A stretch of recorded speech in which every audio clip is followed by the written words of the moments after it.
Money management এটা অত্যন্ত গুরুত্বপূর্ণ একজন মানুষের জীবনে। আপনি যদি টাকাটাকে কিভাবে ব্যবহার করতে হয়, যে টাকায় আপনি রোজগার করেন না কেন, সেটা যদি আপনি না জানেন, আপনার সারা জীবন অভাব থেকে যাবে। আপনি অভাব থেকে বেরোতে পারবেন না।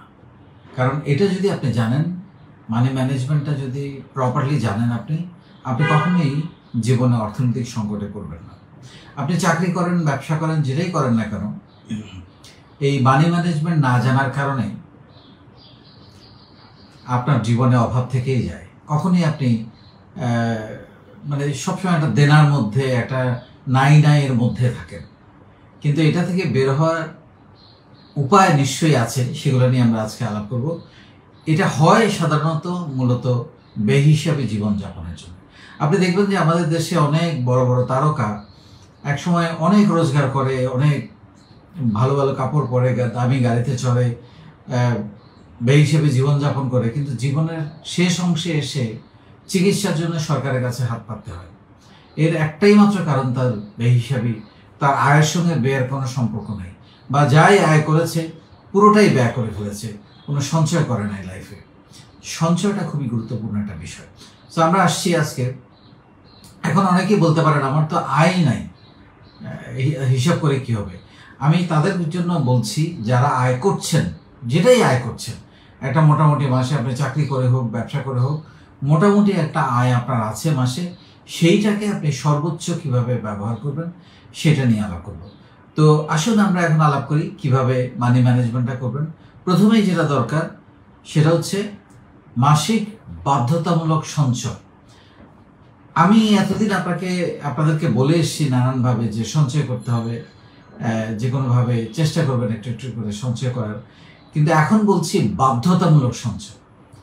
এটা করতেই হবে, এটা ধরে নিতে হবে এই টাকাটা আপনার নাই, এবং সেটা মাসের শুরুতেই করতে হবে। মানে টাকা পাওয়ার সাথে সাথে আপনি যদি বেতন পান, একদম শুরুতেই বেতনের 10% সঞ্চয় করে ফেলেন, একটা ডিপিএস করে ফেলেন, বা একটা মানি বিল্ডিং করে ফেলেন, বা কিছু একটা ব্যাংকে দিয়ে রাখেন, যে ধরে নেন এই টাকাটা আপনার নাই। আপনি যদি ব্যবসাও করেন, একইভাবে আপনার লাভ হিসাব করে মাসের শুরুতে একটা 1000, 2000, 500 টাকা, 100 টাকা, যেটাই পারেন আপনি দরকার হলে প্রতিদিন 100 টাকা সঞ্চয় করেন, সপ্তাহে করেন বা মাসে করেন, কিন্তু সেটা করেন।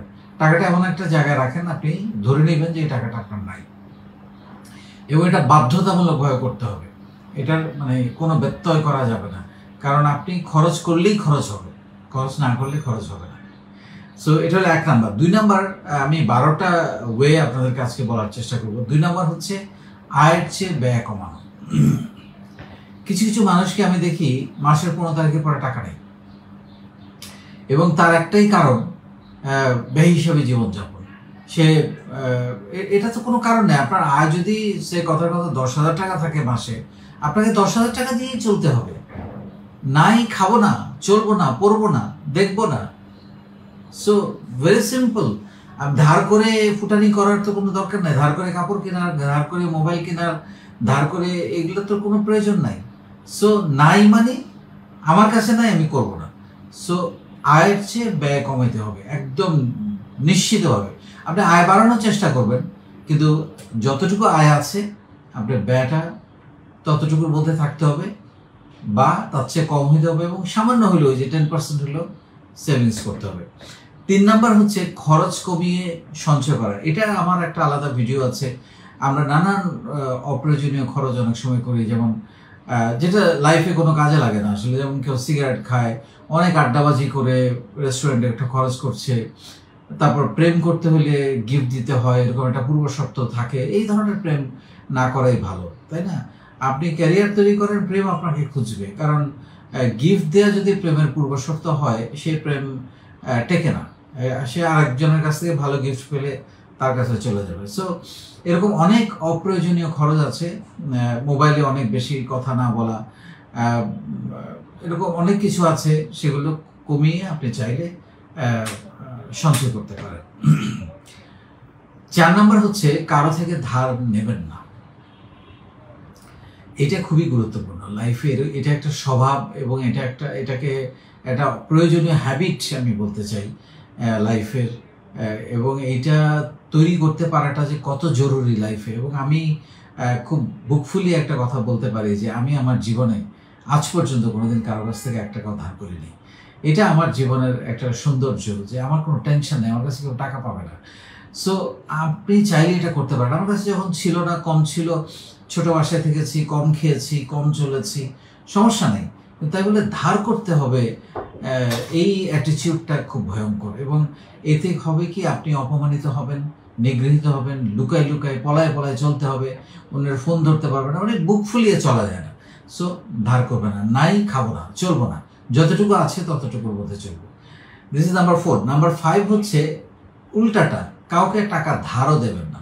এটাও খুবই গুরুত্বপূর্ণ। না বলা শিখতে হবে। বিশেষ করে আমাদের প্রবাসী যারা, এটা তাদের জন্য বেশি প্রযোজ্য। তারা এত মানবিক যে তারা না বলতে পারে না। বিদেশ থেকে আসলেই অনেকে ভাবে তার হাতে কিছু ক্যাশ টাকা আছে, সো তাকে নানানভাবে মোটিভেট করে, মানে ভুল মোটিভেট করে আর কি, বা মিথ্যা মোটিভেশন দিয়ে তাকে তার কাছ থেকে টাকা পয়সা ধার নেওয়া হয়, বলে এই কয়দিন পরে দিয়ে দেবো। সেই কয়দিন পর আর আসে না, ফোন করতে করতে ফোন ধরে না, তারপর আর চিনে না। সো টাকা ধার দিয়ে কখনো কারো আসলে উপকার করা যায় না, বরং সম্পর্কটা নষ্ট করা যায়। বরং আপনার যদি টাকা থাকে এবং আপনি যদি মনে করেন যে তাকে আমার হেল্প করা দরকার, এককালীন কিছু দিয়ে দেন, বা এমনভাবে দেন যে সে টাকাটা ফেরত না দিলেও আপনার কোনো সমস্যা নেই, কিন্তু ধার দিয়ে না, পাওয়ার আশা নিয়ে ধার দিয়ে না। সো এটা খুবই খুবই গুরুত্বপূর্ণ। এবং টাকা ধার দেওয়া মানে হচ্ছে সম্পর্ক নষ্ট। ঠিক আছে। 6 নাম্বার, প্রাতিষ্ঠানিক লোন নিতে হলে আগেই আপনি হিসাব করবেন যে আপনি সেটা মান্থলি কিস্তি দেওয়ার বা ফেরত দেওয়ার সক্ষমতা, সামর্থ্য, আপনার ইনকাম সোর্স আপনার আছে কিনা, এটা খুবই গুরুত্বপূর্ণ। আমি অনেককে দেখেছি লোন করে গাড়ি কিনছে, লোন করে বাড়ি করছে। বাড়ি করলে তো ভালো, ভাড়া থেকে টাকাটা দেওয়া যায়, সেটা একটা ভালো দিক আমি মনে করি। কিন্তু আমি এরকম 2-1 জনকে চিনি যারা লোন করে গাড়ি কিনেছে, দামি গাড়ি, 1 বছর পরে বা 6 মাস পরে দেখা যায় গাড়িটা নাই। কি হলো? বলে যে ব্যাংক নিয়ে নিয়েছে, কারণ আমি ইনস্টলমেন্ট দিতে পারিনি। তো এই এই এই ফুটানি করার তো কোনো প্রয়োজন নাই, তাই না? সো লোন প্রাতিষ্ঠানিক কোনো ব্যাংক থেকে বা কোনো জায়গা থেকে যদি লোন নিতে হয়, সেটা আপনি আগে থেকে আপনার ইনকাম ঠিক আছে কিনা, সেটার জন্য আলাদা টাকা আপনার আলাদা করা আছে কিনা আপনার প্রাত্যহিক খরচের বাইরে, সেটা দেখে তারপরে আপনি লোনটা করবেন। মাসিক আয় ব্যয়ের হিসাব লেখা, এটা খুবই গুরুত্বপূর্ণ। মাসিক আয় ব্যয়ের হিসাবটা আপনি যদি লেখেন, আপনি বুঝতে পারবেন যে কোন খরচগুলো আপনি করছেন, কোনটা দরকার, কোনটা বেশি দরকার, কোনটা কম দরকার। এটা খুবই গুরুত্বপূর্ণ। এবং এটা লিখলে আপনি, ওই যে বললাম, সঞ্চয়টা যদি আগেই খরচের খাতায় তুলে ফেলেন যে আমি এটা খরচ করে ফেলছি, সঞ্চয় ডিপিএস করেছি বা মানি বিল্ডিং করেছি, এটা খুবই গুরুত্বপূর্ণ। আমি অনেক সময় দেখেছি, যেমন আমি যে ব্যবসা করেছি, যতগুলো ব্যবসা, সবগুলো ব্যবসার মূলধন কিন্তু আমি জোগাড় করেছি আমার সঞ্চয় থেকে। এবং আমি সবসময় ডিপিএস করি এখন পর্যন্ত। আগে হয়তো 500 টাকা করতাম, এখন হয়তো মাসে 50,000 টাকা ডিপিএস করি, বাট করি। আমি একটা শেষ হলে আর একটা করি। বাট এটা কখনোই গত আমি বলবো 25 বছরে আমার কখনোই এটা বন্ধ ছিল না যে আমি আমার একটা না একটা 2টা ডিপিএস আমি করি নাই। So this are very important, যে এই অ্যাটিটিউডটা, এই হিসাব নিকাশগুলো লাইফে, নাইলে আপনি চলতে পারবেন না কখনো। সো আরেকটা বিষয় হচ্ছে খরচের প্ল্যানগুলো আগে থেকে ঠিক করা। এখন আমরা, এটা হচ্ছে 8 নাম্বার, আমরা নর্মালি কি করি? আমরা নর্মালি 3 ধরনের খরচ করি আমাদের লাইফে। একটা হলো বাধ্যতামূলক খরচ। সেটা কি? সেটা হচ্ছে আপনার বাড়ি ভাড়া, তারপর আপনার খাওয়া খরচ, ওষুধ, মানে যেটা একদম না হলে নয়, বাচ্চা থাকলে বাচ্চার বেতন, স্কুলের বেতন, যাতায়াত খরচ, মানে এগুলো বাধ্যতামূলক। আরেকটা হচ্ছে আমাদের বিলাসী বা অপ্রয়োজনীয় খরচ। যেমন বিলাসী, আপনি দামি কাপড় আছে, দরকার নেই, তাও কিনলেন, জুতো কিনলেন, বা পারফিউম কিনলেন, বা মোবাইল চেঞ্জ করলেন, হোয়াট এভার। এইগুলো হচ্ছে বিলাসী খরচ। অপ্রয়োজনীয় খরচ হচ্ছে সিগারেট খাওয়া, ড্রিঙ্ক করা, বা অন্যান্য আজে বাজে খরচ করা, অপ্রয়োজনীয় খরচ করা, সেটা হচ্ছে এক ধরনের খরচ। আরেকটা হচ্ছে বিনিয়োগ, ইনভেস্টমেন্ট। আপনি একটা গাড়ি কিনবেন বা একটা বাড়ি করবেন বা একটা ফ্ল্যাট কিনবেন বা একটা জমি কিনবেন, সেটার জন্য আলাদা করে একটা টাকা, বা আপনি একটা নতুন ব্যবসা করবেন সেটার জন্য আলাদা করে টাকা বরাদ্দ করা। সো এটা আগে থেকেই প্রাক্কলন করা খুবই গুরুত্বপূর্ণ। যেটাই হোক, আপনার আয় 10,000, 20,000, 30,000, 50,000, 1 লাখ যেটাই থাকুক না কেন, সেইটুকুর মধ্যেও আপনাকে এটা ক্লাসিফিকেশন করতে হবে। যেটা 9 নম্বরে যেটার উপরে আমি বেশি গুরুত্ব দিচ্ছি সেটা হচ্ছে আয় বাড়ানো। মানে আমরা তো এতদিন যতটুকু আছে এতটুকুর মধ্যে চলেছি, এখন আয়টাকে বাড়াইতে হবে। এবং আয় বাড়ালে আপনাকে দেখবেন যে আপনার খরচও বেড়ে যাবে। স্বাভাবিক, আপনি একটা ছোট বাসায় ছিলেন, এখন হয়তো আয় বেড়েছে, বেতন বেড়েছে, ব্যবসায় লাভ বেড়েছে, আপনি একটু বড় বাসায় নিলেন, ঠিক আছে। কিন্তু একই সঙ্গে মাথায় যেটা রাখতে হবে, আগে যদি একটা ডিপিএস করেন, এখন 2টা ডিপিএস করতে হবে। আগে যদি মাসে 2,000, 3,000 টাকা সঞ্চয় করতেন, এখন মাসে 4,000 টাকা বা 5,000 টাকা সঞ্চয় করতে। মানে আয় বাড়লে সঞ্চয়টাও বাড়াইতে হবে। এটা হলো একদম মূল মুদ্রা কথা। আরেকটা 10 নম্বর যেটা, সেটা হচ্ছে আপনার আয়ের একটা অংশ আপনি দান করবেন বা সামাজিক কোনো কাজে লাগাবেন।